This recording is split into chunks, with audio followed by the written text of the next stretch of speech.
Pessoal, nós estamos nos aproximando da Páscoa, um dos momentos mais especiais para aqueles que adotaram a fé cristã. É o momento em que nós recordamos da morte de Jesus, do sacrifício que ele fez para que nós pudéssemos ter vida.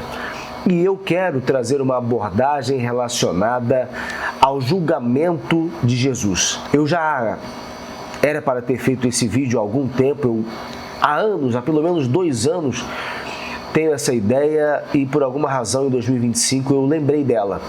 E eu quero utilizar a legislação judaica, eu quero utilizar os princípios que aquela legislação já tinha, bem como aquilo que nós conhecemos hoje enquanto doutrina jurídica, especialmente ligada ao direito penal e aos princípios que o regem. Fica comigo até o final desse vídeo, porque eu tenho a certeza que você vai ouvir coisas que nunca ouviu antes. E para falar sobre a morte de Jesus, é preciso entender quem o matou, quem julgou.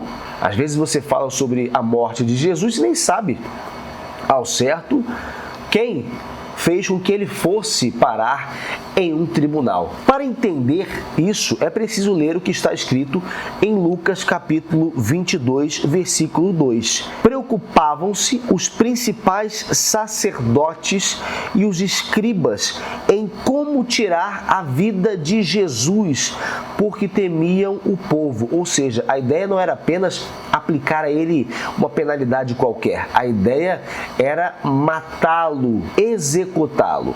Você sabe o que é um sacerdote? Tenho a certeza que sim. A dúvida fica em torno dos escribas. Os escribas, gente, eram pessoas que faziam parte do sistema em si.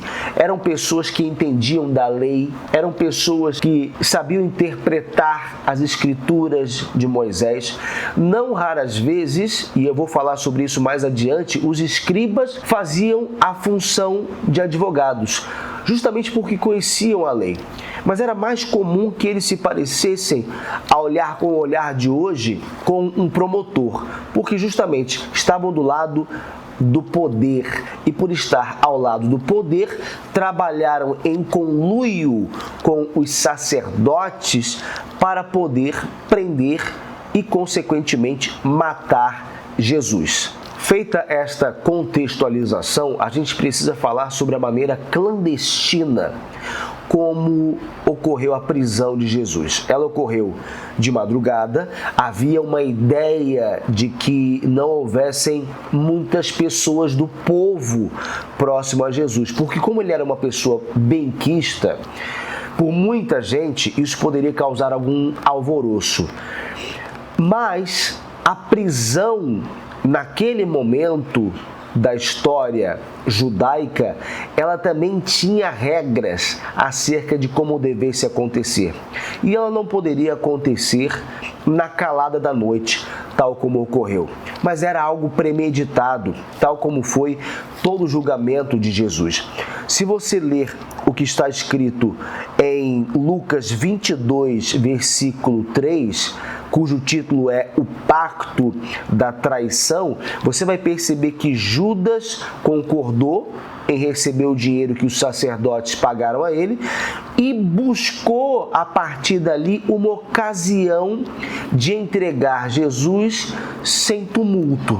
Ele leva os guardas, uma boa quantidade de pessoas para poder prender Jesus, dá um beijo nele e com um beijo o trai, você já conhece essa história, e a partir dali começa todo o calvário de Jesus. Quando Jesus é preso, ele mesmo fala: olha, eu estava com vocês todos esses dias no templo, e vocês não encostaram a mão em mim. Mas agora, esse é o momento de vocês. Jesus sabia que a maneira como estava sendo feita a prisão era errada. Eles estiveram todos os dias anteriores no templo em momentos apropriados para poder prendê-lo e não fizeram. Aí, se você segue na leitura de Lucas 22, você vai perceber que eles prendem Jesus e levam-no até a casa de um sumo sacerdote, ou seja, era um sacerdote que estava acima dos demais. E logo na sequência, Jesus está perante o Sinédrio. O Sinédrio era um tribunal da época, mas aguarda, já vou falar sobre isso. A passagem em Lucas, capítulo 22, versículo 66, quando fala sobre Jesus no Sinédrio, começa assim: logo que amanheceu, reuniu-se a Assembleia dos Anciãos do Povo, etc, etc, etc. Ali começaria o julgamento de Jesus. Aí alguém pode perguntar, então por que o julgamento foi clandestino se a própria Bíblia diz que logo que amanheceu é que começou o julgamento? Aqui tem um detalhe interessante, porque você vai perceber, ao menos em 3 oportunidades na Bíblia Sagrada, que esse título, Jesus perante o Sinédrio, ele se repete. E se você volta em Mateus, você vai ter um contexto um pouco mais bem elaborado, porque Jesus é preso, é levado até a casa do sumo sacerdote, lá há um pátio, e é nesse pátio que uma criada começa a falar que Pedro era discípulo de Jesus, Pedro o nega 3 vezes. É ali na casa desse sumo sacerdote que acontece uma espécie de audiência preliminar, digamos assim. Jesus já começa a ter o julgamento ali naquela madrugada. É nessa casa, inclusive, que eles tentam arrumar testemunhas para poder embasar aquelas alegações que eram muito frágeis. E você vai perceber a fragilidade delas em vários aspectos do julgamento, a ponto de Pilatos, que era o imperador romano responsável pela circunscrição judaica, dizer: olha, eu não vejo nada para poder condenar esse homem. Esse era o tamanho da fragilidade das alegações dos sumos sacerdotes e dos escribas. Então eles precisavam, até para atender, isso é importante em termos legais da época, a lei de Moisés, ter ao menos 2 testemunhas. Por que ao menos 2 testemunhas? Você sabe que eles seguiam a lei de Moisés. Um dos livros que Moisés escreveu foi o livro de Deuteronômio. E em Deuteronômio 19:15, você tem um trecho no qual eles se embasavam dentro de um julgamento. Uma testemunha não era válida, tinha que ter pelo menos 2. Era também algo abjeto fazer uso de uma testemunha falsa. Aliás, testemunhas falsas eram severamente punidas. Então, eles tinham que arrumar testemunhas. E contrariaram a própria lei quando encontraram testemunhas falsas. E olha que eles penaram para encontrar testemunhas falsas. Porque se você verificar o teor do que está escrito na Bíblia, seja em Mateus, seja em Lucas, você vai perceber que os depoimentos das testemunhas falsas que eles tentavam arrumar eram contraditórios entre si. E aquelas que eram pouco melhores, ainda assim tinham depoimentos frágeis. Mas, como já havia uma ideia antecipada, sobrepondo-se ao princípio da presunção de inocência que havia naquela época, porque a lei judaica ela tinha preceitos, sim, que defendiam a presunção de inocência, e também existe hoje, eles se sobrepuseram a esse princípio fundamental do direito, antes mesmo de qualquer julgamento, e na medida em que as testemunhas falavam e Jesus não falava nada, então, automaticamente, os sacerdotes diziam: tá vendo? Vocês estão vendo? Isso é blasfêmia.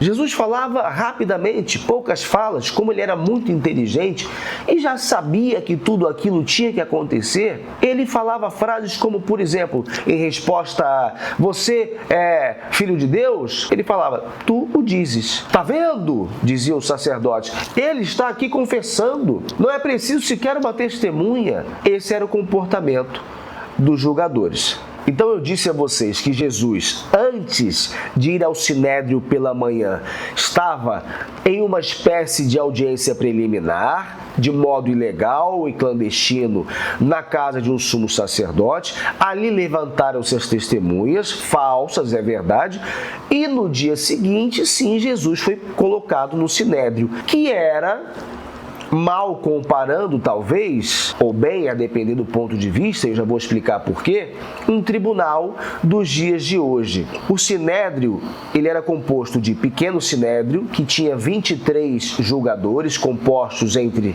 anciãos, pessoas mais velhas do povo, com mais experiência, sacerdotes e escribas. E havia o grande Sinédrio, que era composto por 73 integrantes. Eu falei para vocês que havia preceitos que defendiam o acusado. E a maneira com que eles julgavam tinha um detalhe interessante. Se alguém que fosse acusado por qualquer tipo de delito fosse condenado por todos os integrantes, ele seria absolvido, porque subentenderia-se que o julgamento foi realizado de modo rápido, sem uma análise apurada e eivado de interesses.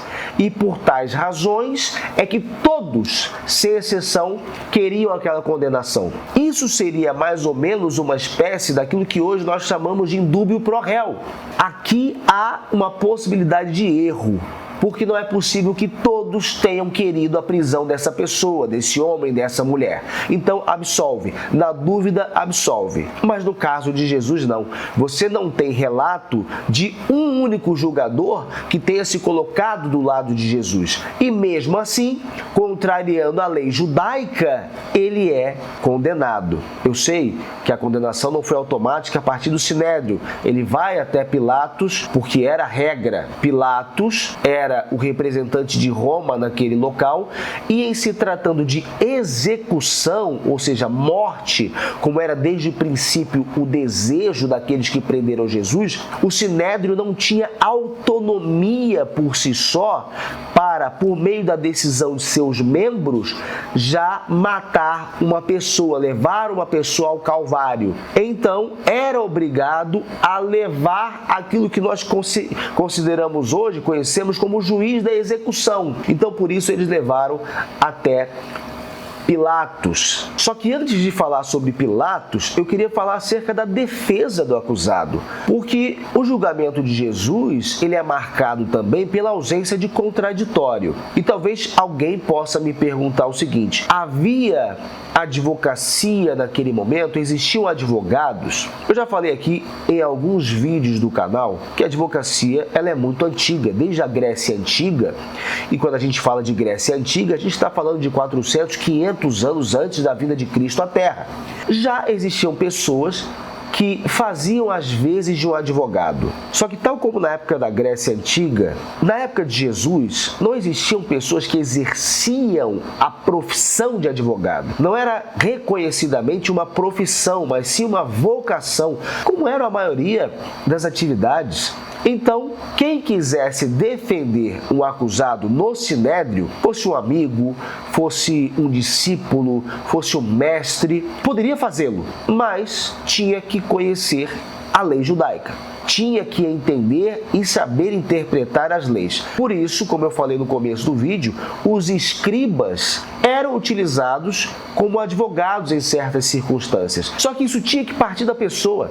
Não houvesse alguém para fazer essa função, corresponderia ao próprio acusado fazer a sua defesa. Por isso, vocês vão perceber na leitura da Bíblia, no Sinédrio, Jesus é perguntado: o que você vai dizer acerca disso? Porque o acusado fazia a defesa dele, o que hoje não acontece. Hoje o acusado, e nem se recomenda que seja feito dessa maneira, ele tem o direito de, obrigatoriamente, se tratando de direito penal, ter um defensor constituído para que possa exercer uma defesa técnica, porque obviamente a pessoa que está sob o crivo do julgamento tem emoções que impedem que ela possa pensar de modo adequado, principalmente em se tratando da necessidade de fazer uma defesa que tem como intuito evitar uma punição que muitas vezes é gravíssima. Entretanto, novamente, como o julgamento já era eivado de vícios e todos ali estavam decididos a condenar Jesus, fosse da maneira que fosse, não se levantou ninguém com reputação ilibada, que também era outra característica necessária, nem com conhecimento da lei para defender Jesus. E Jesus, sabiamente, detentor de toda a grandeza e sabedoria, e no seu comportamento mostrava isso, sabia que independentemente do que ele dissesse, ele já estaria condenado. Não havendo ninguém para defender Jesus e ciente da necessidade de levar o acusado, cuja pena que se pretendia impor era a pena de execução, levaram Jesus até Pilatos. Pilatos recebe Jesus, faz a ele algumas perguntas, mas não vê nada capaz de atribuir a ele o cometimento de um crime. E ele fala isso aos sacerdotes, que levantavam a voz e falavam, não, mas ele movimenta as pessoas, ele fala que vai destruir o templo, e etc, e etc e tal. Pôncio Pilatos, sabendo do que estava acontecendo, porque enquanto político, obviamente, ele conhecia questões políticas, do lugar que ele governava, inclusive, das pessoas que estavam debaixo da governança de Roma, como era o caso da Judéia na época. E aí ele se utiliza de algo muito interessante, e ele foi sagaz nisso. Ele se utiliza de um predicado legal relacionado à competência para julgar. Ele descobre que Jesus é galileu. Alguém ali comenta que Jesus é galileu. Então ele fala, bom, se ele é galileu, eu vou mandar para quem governa a Galileia, que no caso era Herodes. Eu falei para vocês que, em se tratando de execução, morte de acusado, eles tinham que submeter aquela pena ao crivo de Roma. Então, sim, Pilatos poderia decidir o que fazer com aquele acusado. Não por acaso, ele faz perguntas a Jesus. Ele, depois, quando Jesus retorna de Herodes, ele leva Jesus juntamente com Barrabás para que o povo decida o que fazer. Ou seja, sim, Pilatos tinha essa competência, mas ele não queria ter problemas em razão daquela condenação. Havia dentro dele um senso de justiça que o orientou, ainda que internamente, a mandá-lo a outro julgador. E houve ali também um movimento político no sentido de fazer as pazes, de agradar Herodes, já que eles estavam em zona de conflito há algum tempo. Inclusive a Bíblia diz que quando Jesus vai até Herodes, que queria ver Jesus, porque naquele momento Jesus era muito conhecido, muita gente havia ouvido falar de Jesus, inclusive o governador Herodes queria que Jesus fizesse algum tipo de milagre, algo do tipo. Herodes, na verdade, coloca nele algumas roupas, mais no sentido de zombar dele, já que ele se dizia rei dos judeus. Os soldados lá também o maltratam, e vou falar sobre tortura daqui a pouco, mas ele devolve Jesus até Pôncio Pilatos. E Pilatos cumpre o papel dele. Não se desincumbiu após uma segunda vez em que Jesus estava perante ele. Mas a Bíblia diz que depois da volta de Jesus para Pilatos, a relação entre Pilatos e Herodes ficou boa, ou seja, tinha jogada política em tudo aí.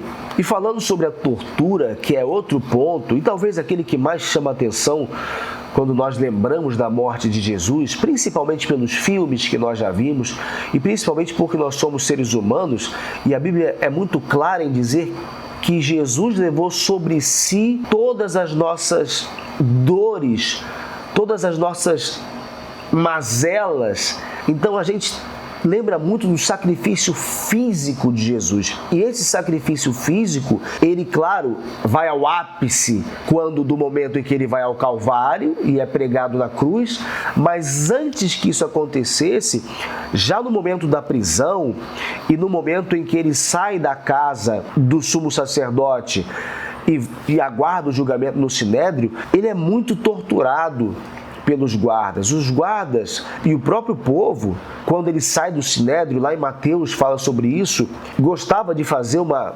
brincadeira, entre aspas, de vendar o rosto dele e dar socos, bufetadas e dizer, adivinha, profetiza, quem é que está te batendo? Porque eles levavam para esse lado cômico o fato de Jesus dizer que era diferente, que não era desse mundo, como de fato não era.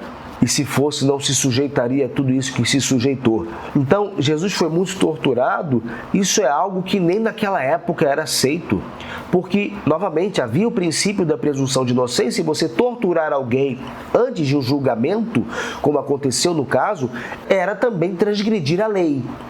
Então, não seria válido hoje, isso se caracterizaria como uma tortura que seria agravada ainda mais por ser cometida por agentes estatais, e aquilo que nós conhecemos como audiência de custódia, que acontece até 24 horas depois da prisão, serve para que o juiz saiba se o preso sofreu ou não algum tipo de maltrato.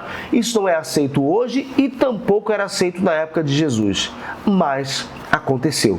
Então Jesus foi muito torturado, foi muito humilhado, sofreu muitas crueldades. Você conhece a história, certamente. Ele é posto ao lado, sim, de um bandido que havia cometido inclusive homicídio e por isso estava preso, Barrabás. E aqui uma curiosidade, eu já estudei muito a construção dos nomes nas sociedades, tenho alguns artigos sobre isso, e o nome Barrabás, naquela altura, uma maneira de você construir o nome de uma pessoa era unir o nome do pai da pessoa e, a partir daquele nome, criar outro nome. Então, Barrabás se chamava assim porque era Bar, filho de Abás. O pai dele se chamava Abás, então por isso era Barrabás. Outra maneira de você dar nome a alguém era com base na localização onde a pessoa havia nascido. Então por isso se falava Jesus de Nazaré. Esse era o nome dele, Jesus de Nazaré, associação ao local em que ele havia nascido, que era na Galileia, inclusive, e por ser da Galileia foi levado numa estratégia de tentar se desincumbir daquele ônus. Pilatos manda Jesus até Herodes. E aqui uma curiosidade rápida também. Todo galileu é um judeu, mas nem todo judeu é um galileu. O judeu, ele está ligado à questão étnica e à questão da religião em si. Já o galileu, ele está ligado à localidade em que a pessoa nasceu. Então, sim, Jesus era judeu por causa da questão étnica dele e também da religião, mas era também galileu, porque tinha nascido na Galileia. Então essa foi uma brecha, já que as pessoas gostam de usar esse nome, uma brecha para que Pilatos mandasse Jesus para ser julgado em outra jurisdição, vamos dizer assim.